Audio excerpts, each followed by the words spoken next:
Hey everybody, welcome back to When Harry Met Board Games, where we feed our people with relatable content, and our victory condition is your satisfaction. Today we're going to be doing another board game review. Today I'm going to be reviewing this board game right here, Santiago de Cuba. This is designed by Michael Rieneck. This edition is published by Ludonova Games. This is a smaller spin-off of his much larger game known as Cuba. I'm going to set the game up, show you guys how it's played, and then I'll come back to give you guys my final thoughts and grades. So this is what the game looks like set up for 2 players. This game does play from 2 to 4 players. So the board, you take these different characters that you're going to be visiting throughout the board. You randomly shuffle them. These are cardboard pieces. You randomly shuffle them and set them along their respective spaces along the track. You also have these buildings, worker placement spots, that you will also shuffle and randomly place them in these spots, which are color coded. Here you have yellow, purple, red, and white, and I'll explain those colors later on. You have the car piece. This is the shared carpool piece that will be used to go around this rondel of a board to go and visit the corresponding different characters. You also have this little blue piece here, which tells you the value of how much victory points players will collect when they ship goods of different types. Right now, you start the game with a value of 2. Also, each player gets their own little player screen with this nice little classic car in their player color, and that will be used to hide some of their information. First of all, each player gets 3 coins to start the game, and your money is secret information that players will not know about. Also, each player gets 2 victory point tokens to start the game with, and your victory points is also secret information. Each player will get one of these 3 resources: green representing tobacco, white representing sugarcane, and orange representing citrus fruit. Also, that's also hidden information so that players don't know how much you have. Finally, each player gets 3 of these tokens in their player color. These are tokens that are going to be used throughout the game to place on certain buildings to appropriate them and make them your own. In other words, when players want to use one of your own buildings in future or subsequent turns, you're going to earn a benefit, which in the case of this game is 1 victory point. So that's it. And also, finally, each player gets a meeple, a worker, so to speak, in their player color. Here are the different resources. I had them nice and set up in this little box here, in this little tray. There are 3 additional resources that we do not start the game with. You have the black, which represents the cigars, the good old Cuban cigars. You have the red, which represents rum. And finally, you have these cubes here, the only cubes in the game, which represent wood, which is an alternative resource which can be handy in certain situations. Finally, the game comes with these 5 dice in 5 different colors, corresponding with the 5 major goods, and they have different ranges. Most of them range from 0 to 3 on their 6-sided dice, except for the citrus fruit, which is a little bit more volatile. It ranges from 0 to 4. So we will play this game through the course of 7 rounds, and whoever has the most victory points at the end of the game is the winner. So we start here. This track here tells you what round we're in, and the active player or the starting player will start the game by rolling the dice. By the way, we start the game at the port or at the harbor spot right here, not at the first spot of the rondel. So the active player will roll these dice, and they must choose 4 of these dice to place right here to indicate that that is the supply and demand for this round. These are the resources that players will be aiming to acquire, so that by the time that a shipping round is triggered, they have enough to sell, right? So we got a bunch of zeros here. So the active player is definitely going to choose these 3 that have numbers: 1 citrus fruit, 1 cigar, and 2 sugarcane. And out of these 2, I guess the active player will pick the green 0. All right, so now the active player will move. Now you get to move along 1 spot in the rondel, and all these spots are indicated by not only the characters, but also these circles with stars inside of them. You get to move up to 1 spot for free. Each additional spot that you choose to make it to, or to advance to, because you could only ultimately end up in 1 spot, each spot additional beyond that 1 free move, you're going to have to pay coins for it. So coins are a very valuable resource because what they give you more than anything is options. So this player will choose to just take the free turn here with Pablo. They're visiting Pablo. I guess he's a mechanic of sorts. And when you visit Pablo, you get any resource of your choice. So they're looking into the demand. They see that the sugar demand is 2 and they already have 1. Or they could try to get the very hard resource to acquire, which is Cuban cigars. So instead, they're going to choose to get the Cuban cigar as their one and only resource. Now, each character also has a rose in a particular shade or particular color, which corresponds with the different sections of the buildings or the worker placement spots that we've set up to begin the game. So for instance, Pablo here is purple, which means once you've chosen Pablo, you need to place your worker in one of the unoccupied purple buildings, right? So if you already are in a building, you would have to move it to another building. If another opponent covers a building or is using a building, then you don't have the option of using any of those buildings, right? So we will go with purple. So when you're making your decision, not only do you want to land on the right character for the resource or the benefit that you need, but you also want to factor in what buildings are optional and available. And these are the 3 buildings I could choose from, the purple buildings. In this case, I can exchange any one resource for any other resource of my choice. In this case, I could lower the supply and demand, or the demand of any resource, all the way down to 0. That's a great way of hurting an opponent that clearly has an advantage on you in a certain resource. And finally, we have this spot right here, which allows me to manipulate the value track here, which indicates how many victory points you're going to earn for each resource that you sell when you trigger a shipping round. So I could try to increase the amount of points if I feel that I have the advantage in this current round, or if I feel that I'm at a disadvantage, I could decrease it, although it does not decrease below 2. So based on my situation in this game, I'm going to go to this spot where I can exchange any one resource for another resource, and I'm going to exchange this tobacco, which again is not needed for this current round. I'm going to exchange it for a sugar, right? So I basically, this blue player here has all the resources they need for this particular situation. Okay, now it's going to be the yellow player's turn, and they're simply also going to take a free advance here where they'll go to Maria, and Maria gives you 2 victory points just like that. So she's very, very helpful. Also, she has the red rose. So now I could look at the 3 buildings in the red rose section and decide which one I want to use. These have a one-time ability where I could turn in a cigar for 2 victory points, regardless of what the supply and demand is, and it does not affect the supply and demand. Or I could turn in a rum for 2 victory points up to 1 time as well. So I don't have any of those, so that's irrelevant to me. In this building, I could turn in 3 victory points, or 3 coins, I should say, an unlimited amount of times, and for every 3 coins that I turn in, I earn a victory point. So that's a great way of capitalizing. If you have lots of revenue, if you have lots of money, you can turn those in for victory points. And finally, I got this spot right here, which is the one I'm actually going to end up selecting, which gives you 1 victory point, right? So I'll just grab this 1 victory point token and keep it concealed and hidden there.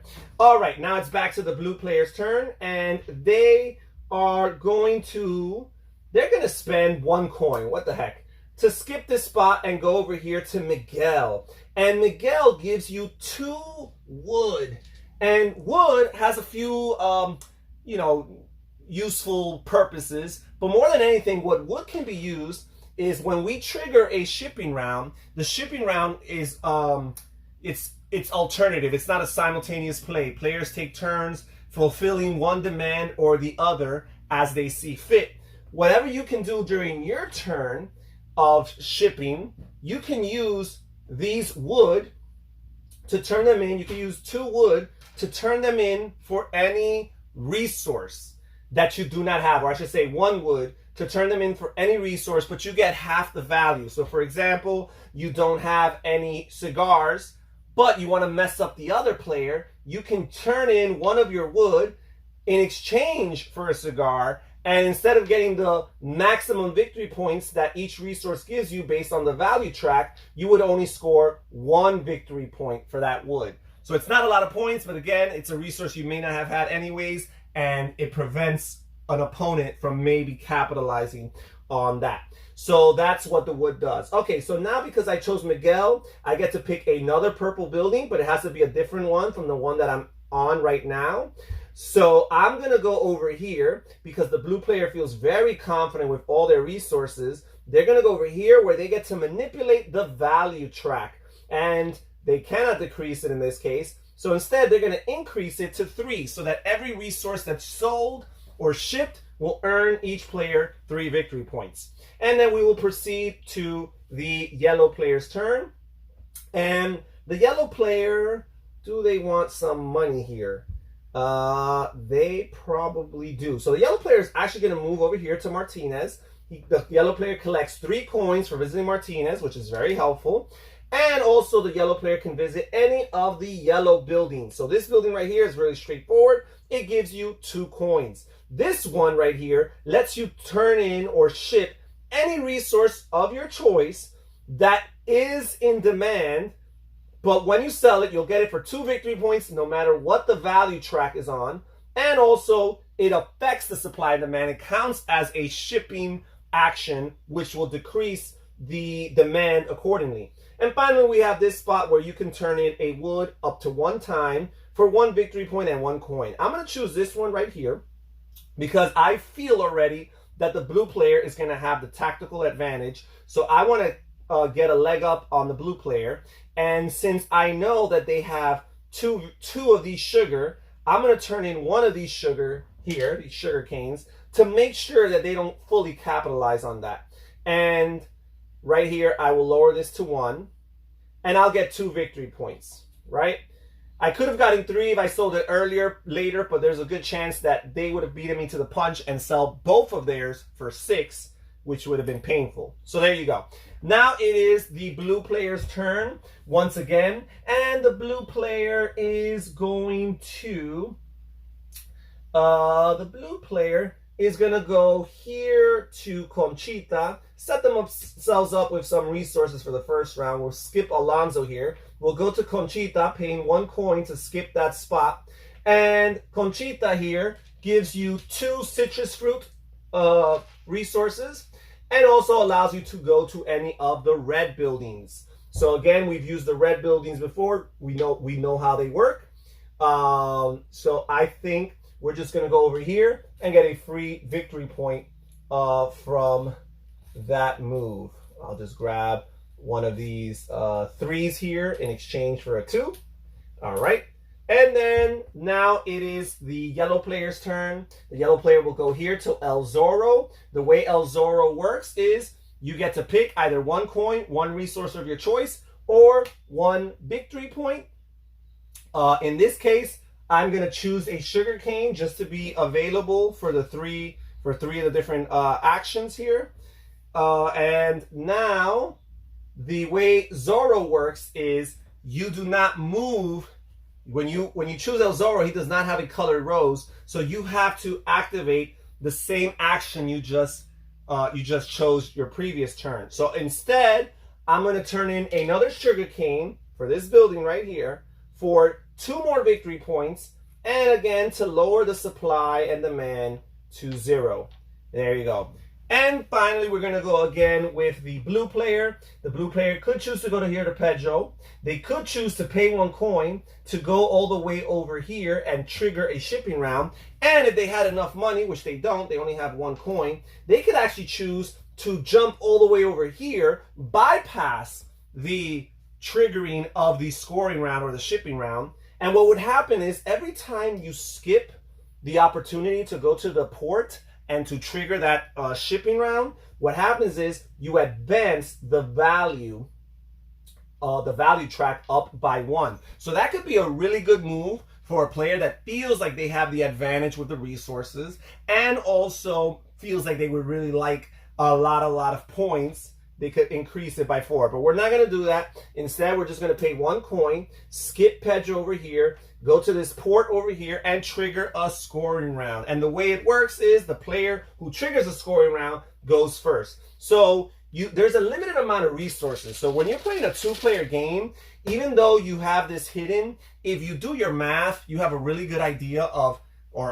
a perfect idea of how many resources your opponent has of each type. When you play with 3 or more players, it becomes a little bit more questionable, a little bit harder to figure that out.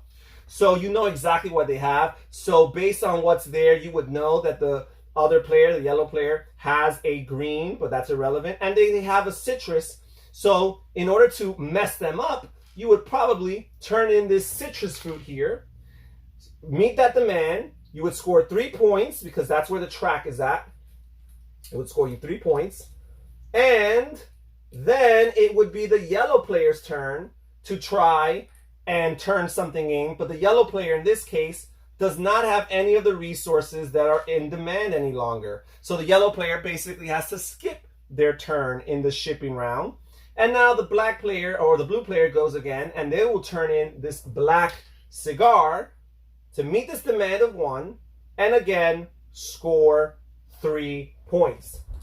And because the scoring round was triggered, that indicates that the first round is over. We now advance this token here to the second round to indicate we're advancing to the second round. The player who triggered the scoring round, whether that was the starting player from the previous round or not, that player becomes the starting player, and they also, well, they don't become the starting player, I'm sorry, the turn order remains intact, but they are the player that rolls the dice for the new demand going into the second round, and they're the ones who choose the 4. So they would probably choose the citrus here because they have lots of citrus left over, they have some sugar left over, and they would probably choose, they know that the yellow player has some tobacco, so they would make life hard on him. And that's pretty much it. And players keep on going through this, doing all these actions, building up their victory points through the course of 7 rounds. It's a pretty simple game to modify if for whatever reason 7 rounds was too long for you. Sometimes when my wife and I are a little tired or not feeling it, we only play a 5-round game, and it doesn't really make any difference. Of course, it makes the game feel a little bit shorter and less time for catching up, but still fun nonetheless. And this is the way that Santiago de Cuba plays. Now let's go to hear my final thoughts and grades.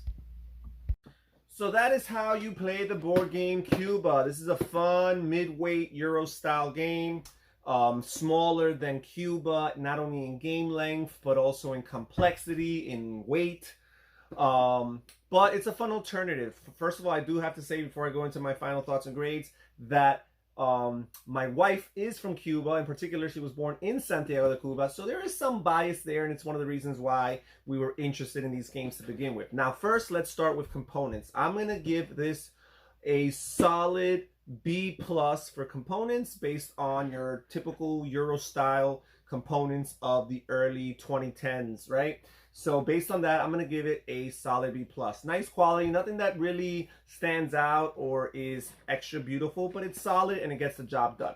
Now, as far as theme is concerned, I'm going to say that it also gets another B+, because there are some nice characters with names that, you know, you could tell that there was some thought put into it, names that might be popular or typical in Cuba in particular. This is kind of like based on the turn of the 20th century Cuba and things like that. And, you know, just the idea of going through town and how even all the players share one car as they go around. My wife even found that to be thematic, the idea in Cuba of people carpooling and sharing resources like that. And just going to the different people who provide you different goods, you know, they sell you different resources that you might need. All of that stuff works out fine. The different buildings and their names and what they provide for you are pretty thematic. So again, based on, you know, Euro style games and how thematic they may or may not be, I'm gonna give this a solid B+. Then as far as gameplay is concerned, I'm gonna give this an A-. This plays well. This plays very well for a medium weight Euro game. I'll admit I enjoy playing Cuba much more, and perhaps sometimes my appreciation and love for Cuba makes me downplay this as a game a little bit more. It's just that feeling of when I play this, I really wish I was playing Cuba instead. But if you just look at it in a vacuum, and especially if you're more into mid-weight Euro games as opposed to heavier Euro games, which Cuba is leaning more towards that heavyweight Euro. If you're looking for more medium to light Euro games, this is the better alternative out of the two. And based on what it does, I'm going to give it a solid A-. The rondel system and how you work it, manipulate it with the resource of coin, of money, and just the second half of your action, which is a little bit of worker placement, but it's a very restricted worker placement because you theoretically only have one of 3 buildings to choose from, and if other players are occupying that, you might have even less. So all those things really factor in.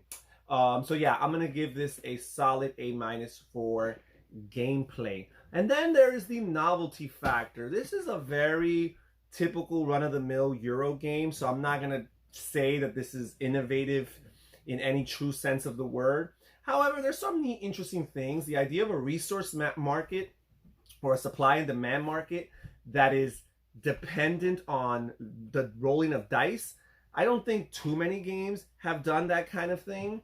At least not games that I've played. Quite often, you know, supply and demand is very deterministic. It's very calculated. There's a formula that the game usually has to determine supply and demand, or there's cards that show what the supply and demand are. Here, you're rolling 5 dice and basically you're choosing 4 of them to, you know, each of the 5 dice represents one of the 5 different resources in the game. You're choosing 4 of them each round, or the active player is choosing 4 of them, and they have a different range of amounts, ranging all the way from 0 up to 4. So there is a little bit of a discrepancy there, right? You could literally put a resource on the supply, you know, track that is just 0. So all those things are kind of neat, you know, in that sense. You know, it's a little fun to have a little bit of dice roll in your midweight Euro games. But other than that, nothing really innovative. You do have the worker placement that, again, is restricted based on your first action. So your first action, where you choose what spot or what character you're going to go visit on the rondel, determines what set of buildings you might visit with your worker placement. And again, you'll only have up to 3 options. So that does the two actions, part A and part B, piggyback off one another. So you do kind of have to map it out as you choose which character you're going to go visit. You're not only thinking about the resources that said character will provide for you, but you're also thinking of what building you want to go to on your second half of your action, and which buildings will be available to you depending on which character you choose. I find it to be a kind of neat combination of 2, you know, Euro mechanisms that are not always combined, right? The rondel and the worker placement. So again, because of that, I still haven't given my letter grade. Because of that, I'm going to give this a solid B- for novelty factor. It doesn't feel completely like a clone of the larger Cuba or a clone of all Euro games. But again, it does kind of fall within that umbrella and doesn't necessarily do anything to radically stand out. And overall, I'm going to give this a solid B+. This is a good game, guys. You know, again, it's not amazing. It's not probably going to be on many people's top 10 or top 20s or even top 100 lists of all time. But again, we do have an affinity towards this game because of the subject matter, because of the theme, Cuba, and Santiago de Cuba. But I understand that not everybody else is going to have that bias. But even so, if you like midweight Euros and you want to try something, you know, new, something different, this is not a bad one to try. So that is it for my review of Santiago de Cuba, designed by Michael Rieneck. Thank you so much for joining us here When Harry Met Board Games. Don't forget to hit the like button down below, subscribe, leave a comment, tell me what you think about this game. This is Harry saying take care, everybody, stay safe, stay healthy, and have fun gaming. Bye-bye.